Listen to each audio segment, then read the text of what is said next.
Skynyrd show is kind of like going to a football game. You know, you go out to the audience. I usually take a bike on the road. Huey had one until they busted it up. The crew, kind of.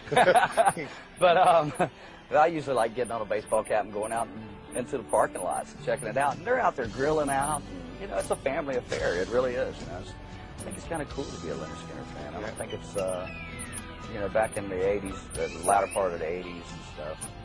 It wasn't cool to be playing, you know, Southern music. Now I think it's coming back around. I think music's full circle, so it's happening. Plus, the songs are still the same. The songs are great. The meaning of the songs are about the common man, the working man, stuff that everybody understands. And I think that's why it's being passed on to their kids, because it's just real. It's about life.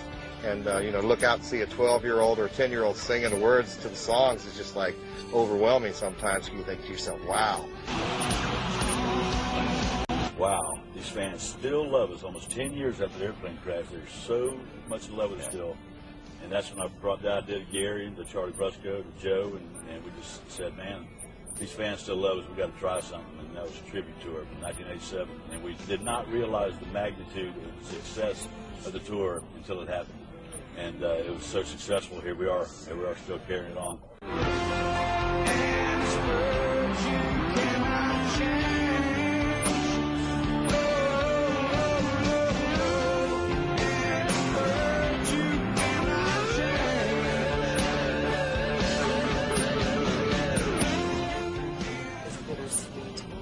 I think that says a lot about it, the way you feel up there.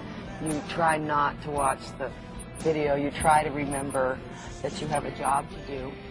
But sometimes you have to hold the emotions in a little bit, and it's wonderful, though, to see.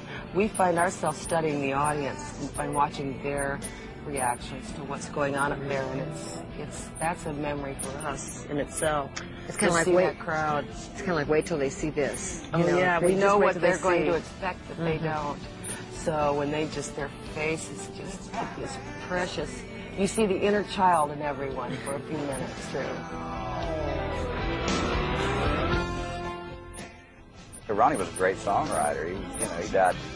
He only lived to be about 28 years old, but he wrote great songs in his life. So it gives me pleasure to go out there and sing these songs, and carry on what he started. And songwriting is a great thing. You can actually preach to people without becoming a preacher, and you can get to people, through a song. I love every night when we get to Simple Man. Simple Man's probably one of the biggest reasons. And when the guys used to come over and sit on the porch, like Gary and Ronnie and Allen and I used to sit on the porch and play songs with my old man Shorty. And what was so cool was when their album came out, my mama used to say that was like her favorite song that she listened to those guys play, and so every night when we get to that point, that's just like probably that's the highest of highs that I can be. And then I cap it off by Smell and Freebird, and then I'm ready to go home, Boy,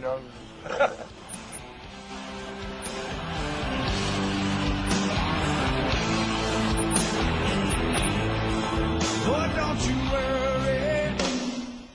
And Simple Man is always real special because we're both mothers, and we want that for our fans as well as our own children to be simple and happy and satisfied. So that's a good one.